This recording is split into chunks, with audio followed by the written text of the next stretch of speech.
بسم اللہ الرحمن الرحیم۔ طارق بن زیاد 8ویں صدی کا ایک مسلمان جرنیل اور ہیرو، جس نے جزیرہ نما آئیبیرین کی اسلامی فتح میں اہم کردار ادا کیا، جس کے نتیجے میں اسپین میں مسلم حکمرانی قائم ہوئی۔ طارق کی ابتدائی زندگی کے بارے میں بہت کم معلومات ہیں، لیکن وہ غالباً بربر نسل کا تھا اور ہو سکتا ہے کہ وہ شمالی افریقہ میں پیدا ہوا ہو۔ 711 میں طارق بن زیاد کو اموی خلافت نے دمشق میں اسپین کے لیے ایک مہم جوئی کی قیادت کرنے کے لیے مقرر کیا، جو اس وقت ویزوگوتھک کنگڈم کے نام سے جانا جاتا تھا۔ زیادہ تر بربر اور عرب فوجیوں پر مشتمل فوج کے ساتھ ابنائے جبلالٹر کو عبور کرتے ہوئے طارق ایک اسٹریٹجک چٹان پر اترا، جسے عربی میں جبل طارق یا ماؤنٹ طارق کہا جاتا ہے، جس نے بعد میں اس نام کو جنم دیا، جبلالٹر۔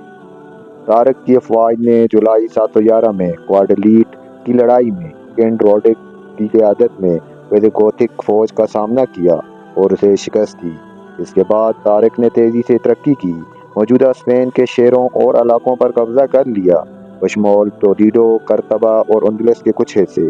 طارق کی قیادت میں مسلم حکمرانی پورے خطے میں پھیل گئی، جس نے کرتبہ کی اموی امارت قائم کی، جو بعد میں کرتبہ کی خلافت میں تبدیل ہوئی، جو قرون وسطیٰ کے یورپ میں سب سے زیادہ ترقی یافتہ اور ثقافتی لحاظ سے امیر معاشروں میں سے ایک تھی۔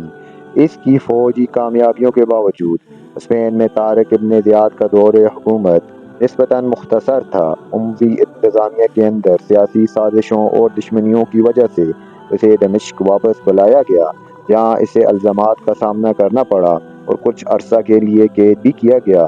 تاہم طارق کو بعد میں رہا کر دیا گیا اور اپنے عہدے پر بحال کر دیا گیا، حالانکہ وہ اسپین واپس نہیں آیا تھا۔ طارق بن زیاد کی اسپین کی فتح نے خطے کی تاریخ اور ثقافت پر گہرا اور دیرپا اثر مرتب کیا۔ مسلم حکمرانی کا دور، جسے اندلس کا سنہری دور کہا جاتا ہے، میں سائنس، طب، فن تعمیر اور فلسفہ میں نمایاں ترقی ہوئی۔ ساتھ ہی فنون لطیفہ اور ادب کی ترقی بھی ہوئی۔ ایک فوجی، حکمت عملی اور فاتح کے طور پر طارق کی میراث اسلامی اور عثمانی تاریخ دونوں میں منائی جاتی رہی ہے۔ شکریہ، چینل کو سبسکرائب کر لیں۔